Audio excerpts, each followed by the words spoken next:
Survivor Philadelphia. Second season of Survivor Philadelphia. The Philadelphia Eagles are Super Bowl champions. As here's a drive in a deep left field by Castellanos. And the hunt is on for the idol. But it ain't about how hard you hit. The winner of Survivor Philadelphia Season 2. It's about how hard you can get it and keep moving forward. How much you can take. Survivor Philadelphia. What's going on? And welcome back to this week's Purple Pants podcast coverage of Survivor Philadelphia Season 3, Episode 8. It is a very sad episode here on the podcast, but I am so excited to be joined by my co-host, and I don't care what nobody say, the immunity champion of Survivor Philadelphia 3, Mr. Timmy Bridgman. How are you? Bryce, I'm doing great. Even though this episode was a little like spoiled milk in the refrigerator, today as a day for me feels like a grocery list that's all been checked off. I got everything I needed out of the store. Everything I wanted to do today, I did. So it feels great. How are you? Yeah, I am good. I'm a little sad, but I'm also always excited to talk to you. And, shout out to Chevelda. Okay, she's a Purple Pants Posse member. So I want to shout out to my girl, Chevelda. Am I saying it right? Shavonda. Shavon. Oh, okay. Now she gonna cuss me out now. Shavonda, my girl Shavonda, which is Timmy's mom. Timmy texted me and said, my mom listens to the podcast. So shout out to my girl. It was a busy weekend for me, Timmy. I woke up on Saturday and Paige from this season cussed me out on Instagram DMs. Paige said, listen, baby boy, I don't appreciate you coming for me. She ain't really cussed me out. But Paige was like, why you coming for me so hard? And I was like, Paige, honestly, I think that you're playing a great game, but the way Emma went out, the way Emma threw Paige under the bus, I believed Emma. But shout out to Paige. She listens as well. And she just had a baby not that long ago. Period. Congrats again, Paige. Yes. And I love anybody that's going to cuss me out. She said, had that same energy for Ryan and Sunshine. I said, I got you, Paige. I got you. But yeah, this was a really interesting episode. I really felt like it happened so fast. And I also felt like it seemed like it was like I felt for maybe 2.3 seconds, I was watching an actual episode of Survivor. The way the editing was, it was like cutting. They didn't really allow us to see a lot of things. We go right into an immunity challenge. So it was a lot going on. Yeah, we go straight into the immunity challenge. And just like in Survivor, it's a twist. This twist is not two immunity winners, but two winners of the challenge. Because if you win this challenge, you aren't safe. So the two people that win, they get extra votes and they get to pick in some way who is going to be on what tribe for a split tribal council where two people are going home. So if this whole season is about time, this round feels like the fast forward where everything is going faster than you can even blink. Yeah, and I couldn't help but notice your energy this episode seemed a little different. Last episode, it was now or never, make a move, do this, do that. Timmy, you seemed very quiet. You seemed very, interesting. You seemed, reserved. Now, Alex G lets us know that we're going to pick captains, right? Or how did the two people get picked? Yeah, so in the challenge itself, we get told a story, and it's similar to older Survivor seasons where you have a story being told. You have to go run out to these different stations, collect the correct bag to bring it back to your station. And once you have all the right answers, then you're one of the people who becomes a winner of that challenge. So the two fastest people to get the most right answers, or all of the right answers, wins this challenge and becomes a captain to then pick someone to go on the other captain's team for tribal council. That is correct. But That's before we right. get to that, Mhm, I again have to just shout out the creator of Survivor Philadelphia, Alex G, because the mhm, story that he told was of Henry Box Brown, an mhm. abolitionary who was born into slavery, who shipped himself in a box, In a box. almost died from Virginia to Philadelphia to be a free man. Um, I think that we always talk about allies, and I just, I can't thank Alex G enough for reminding us that Philadelphia has very rich African American history and learning about Henry Box Brown and incorporating that into Survivor Philadelphia. It'd be very easy for Alex G as a white man to have picked Benjamin Franklin, Betsy Ross, but Mhm.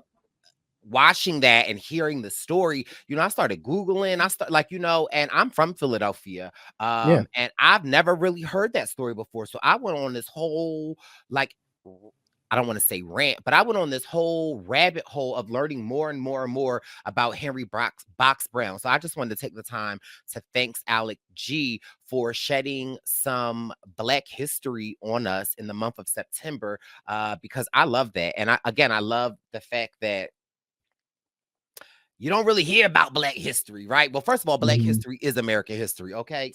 That part. American Requiem. Oh, You all okay. say Cowboy Carter. So we'll get there when we get there. But I just appreciate you, Alex G, for that. What was that like, you out there, Tim, hearing this story? I could tell Yeah. from watching it, you seem very into the story, Mr. PhD writing major. Yeah, like I study African American literature. I study African American history. That's what I do on a daily basis. Even earlier today, when I was teaching, I was talking about different times and different history. And I'm in Maryland, so I was talking about Maryland. But to be out there on that park and hearing this story for the first time, a story that I myself didn't even know, as somebody who does this in part for a living as a professor, I felt so intrigued by the story, so connected to that moment in that park and to Philly more as a whole, as somebody who wasn't even from there. I felt that it was just great to be able to learn in this moment and for us to not only have each other leaving this game, but to have that knowledge, have that lesson, have that history to take with us everywhere we go now. Absolutely. And again, I just can't praise Alex G enough, because you think of Survivor Philadelphia, and it's called Now or Never. And I don't think it's an accident that Alex G chose that story, because it literally was now or never for Henry Mhm. Box Brown. And so yeah, that story was interesting. And Alex told us the story. And after that, he had to name facts. And at each station, there were different informations you could pick from three. Uh, and you would have to run back and forth to get there. Now, there was a medical incident It during was. this time. So we're running, Bryce. I'm running. I'm in the lead at this point. I'm excited. I feel like, you did the Baywatch run. I feel like I'm doing the Sharknado run. Like it's a shark behind me, and the shark is the other It got players in it this got your game. It's ankle. Manfred. It's Manfred specifically. He's like, all right. He's like, all right. I just called him out. My life is on the line. I'm feeling like I have to win again. So I'm running, Bryce, and lo and behold, it's a hole in the ground. I realize it's a hole in the ground after my ankle goes into it and turns, like that, how that song goes, to the left, to the left. My right ankle, that's the direction it went, which is not the direction your ankle's supposed to go. So roll my ankle slash sprung it pretty bad. And ultimately, I don't win that challenge. The winners of that challenge are Ryan and then Manfred. And then we get that medical situation. Dr. Amanda, shout out any cameo with Dr. Amanda. I am very happy. What was funny, not about your medical situation, but what I thought was so funny, I don't know if Alex G thinks that H2O, water is a magic cure, because Alex was out there like, where's the water? Get him water, get him water. You need some more water? First of all, he got a 7-gallon jug. Like, where did you get that jug from?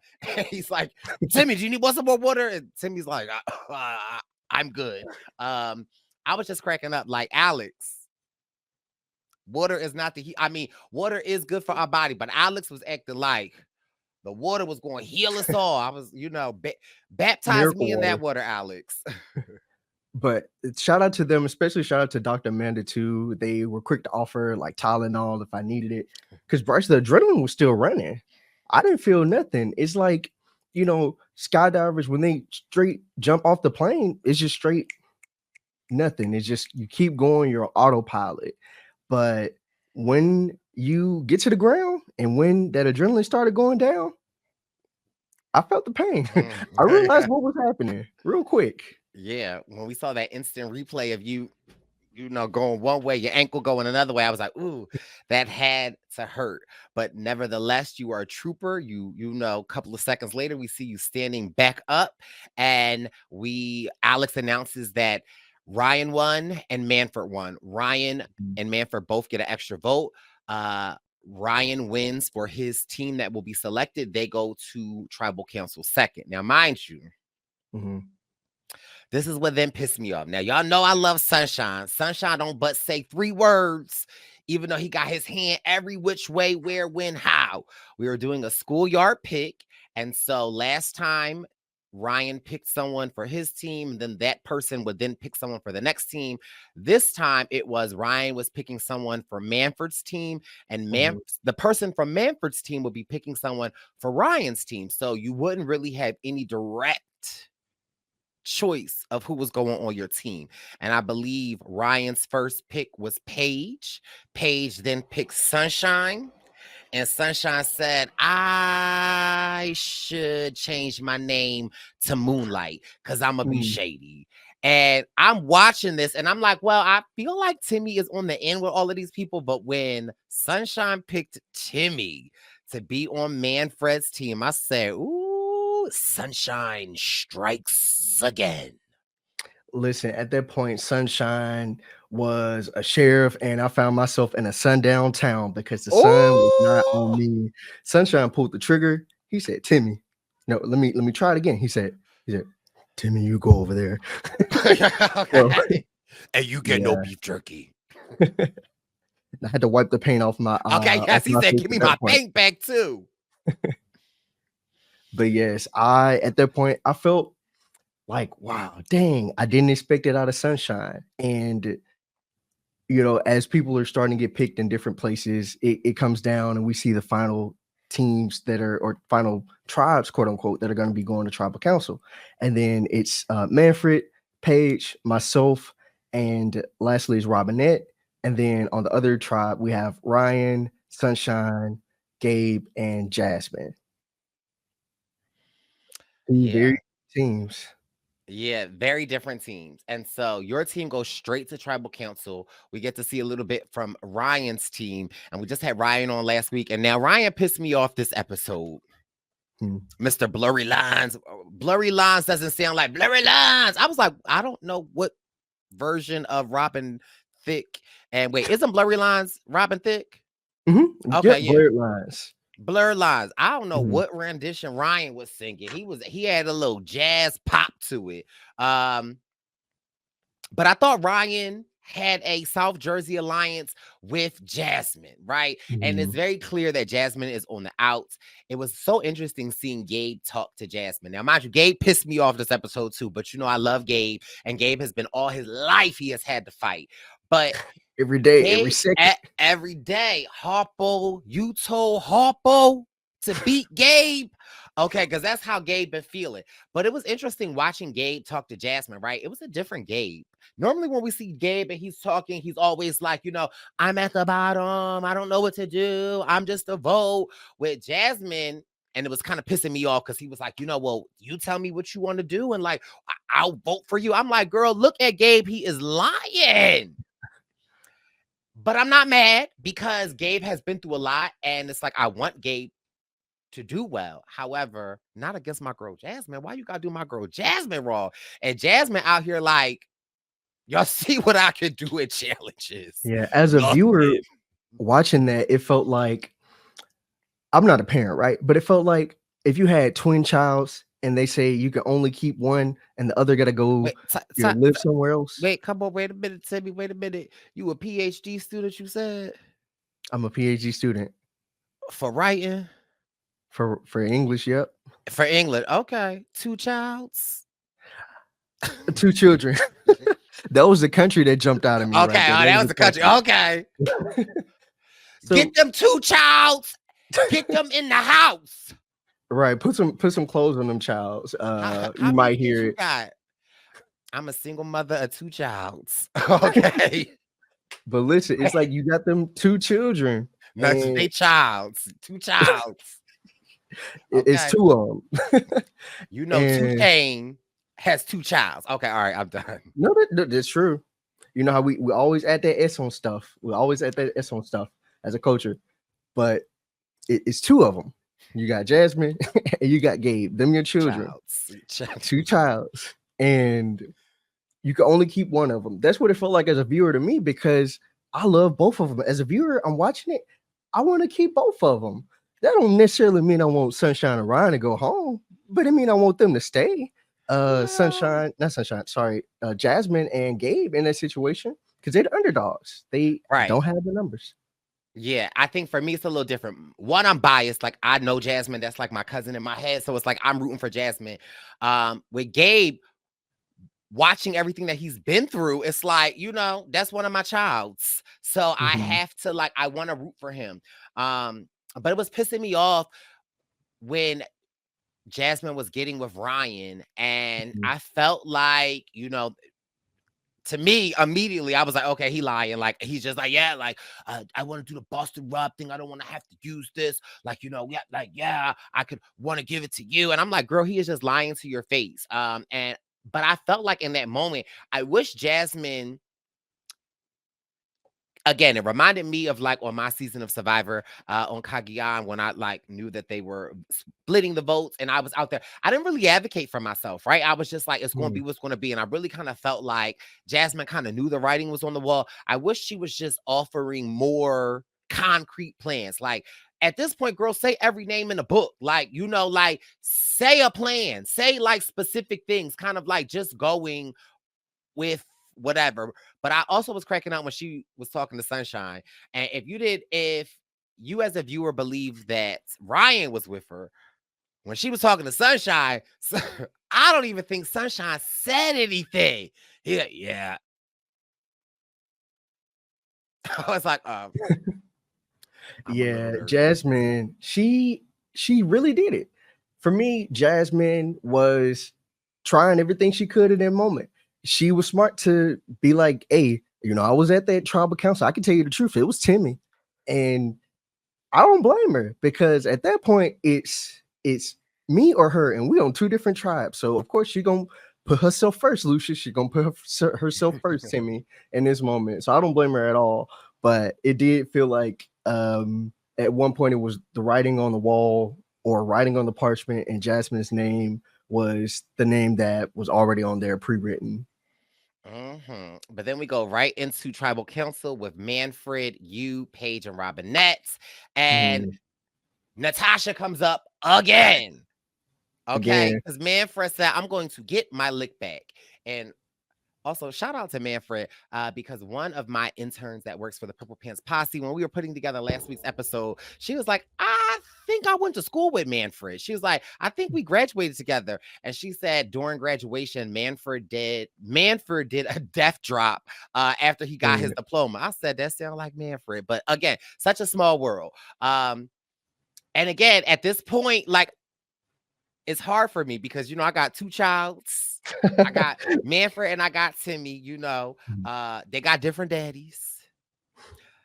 But, you know, I'm connected to Timmy, so I'm rooting for Timmy. But at the same time, I am rooting for Manfred in the sense of like, if I were Manfred and we just had this tribal council of last tribal council where Timmy was a big dog on the schoolyard and like, you know, Manford did eat at this tribal council because again he brings up this Natasha thing. And Timmy, why are you still lying? You had Robinette that was there, and mind you, you know Robinette is similar to Sunshine. Robinette don't say a lot, but Robinette said, "Oh no, the votes was 3-3." Timmy trying to say it was 3-2. Maybe somebody didn't vote. Timmy, we watched the episode. Listen, Bryce, I had that lie. I was gonna stick to it. To me, that lie was like some glue that you left on the back of a sticker and you put it on the refrigerator and you try to peel it off and it don't come all the way off. That's how stuck I was to that lie in that game. No. I thought deny in that situation. Because if I come clean now, it's like, well, you was lying the whole time. So I had to stick to it. That's my story, and I'm sticking to it. Like Scissor Grandmama said. We need to get that girl from the Gorilla Glue when she sprayed that Gorilla Glue Oh. on her hair and it wasn't moving because that was Timmy in the lie. But I was thinking maybe at that point in time, if you did come clean, because it is like, I understand you sticking to the lie, right? I ain't mad at that because you ain't going to catch me in a lie, but it's like they know. And then you're giving these fake facts. Okay. You telling them they eating the pets. You are telling them they are eating the dogs and they are eating the cats. And they like, and Robinette is like, I ain't eating no cat. I ain't eating no dog. I was hoping there was a little confusion. At one point, Robinette was like, I thought it was a hamster. You know, when she said it tied at one point. So I was hoping a little confusion was going to be around. And I was trying to pitch to Paige in that moment, but they smart and they're good players. And they put the facts together. They already knew it from a couple rounds ago. And, you know, they were like, that don't sound right. Timmy, I want to trust you, but I don't think you're telling the truth. So, yeah. But Bryce, to me, I felt in that situation like I was a rotisserie chicken at Walmart on full display because I was cooked. I was cooked in that situation. And at that point, I was just rotating around in that lie of not voting for Natasha. And ultimately, somebody came and bought me. And that was a ticket that I got straight to the jury. It was very sad to see you go. But I think you played a great game. And I think, you know, I loved when you left, you said like, you know, to all us neurodivergent people, anything is possible. And I love that. And I thought that, you know, you were a fan favorite. You were a highlight of mine. And listen, you made the jury. Some of us in the Real Game of Survivor can't even make the jury. So you should be very proud of yourself.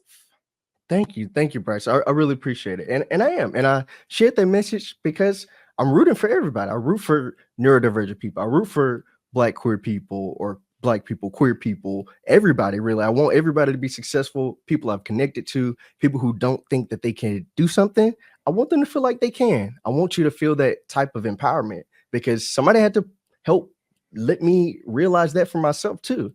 And once you realize that for yourself, you'll be surprised about what you can do. Like Bryce today, you know, I was a little late. I had to go get a haircut.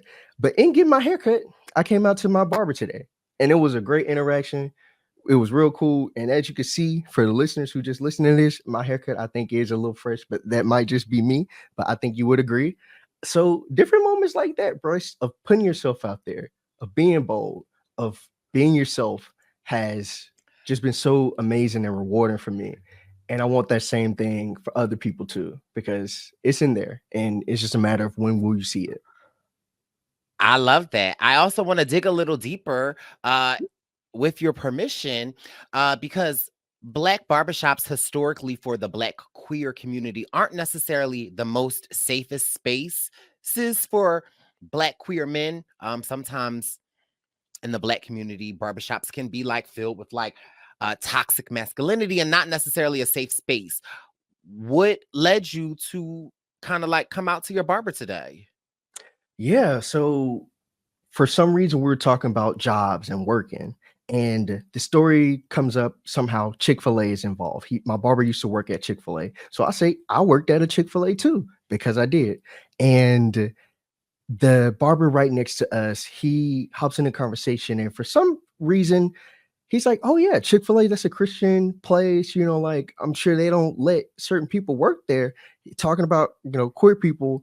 And my barber, he's like, no, I'm pretty sure they don't act like that. They won't just stop somebody at the door and be like, you can't work here, because that would be a crime and they would be shut Okay. down.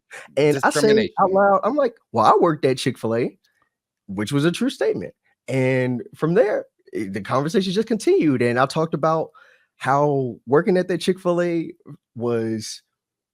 felt like being in a box, and you thinking that whole box was your life. And then they opened the lid because it was in a mall. And what they don't tell you, Bryce, before I get back to the point, what they don't tell you is, yeah, you working inside a mall, there's no drive-through, but it's the kids that go on a field trip to the mall. They all get in line at Chick-fil-A. But back to my point is, from that situation, we just continued talking about life, and he was like, I would have never known. And I just continued to share my story about who I am, and it was a great interaction. And I'll be back in 2 weeks to get my haircut.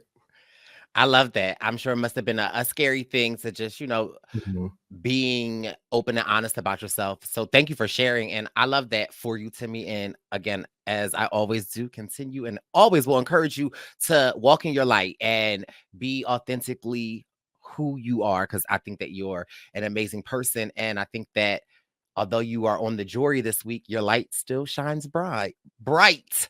So thank you for sharing. Now we transition. What a transition to the next tribal council, which is a little cut or dry per se, because we kind of like really know what's happening.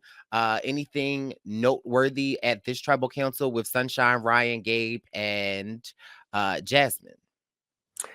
Again, Jasmine, I was rooting for her. Jasmine was my girl. We really, really bonded out there. We really did, in the few moments where we were on the same tribe.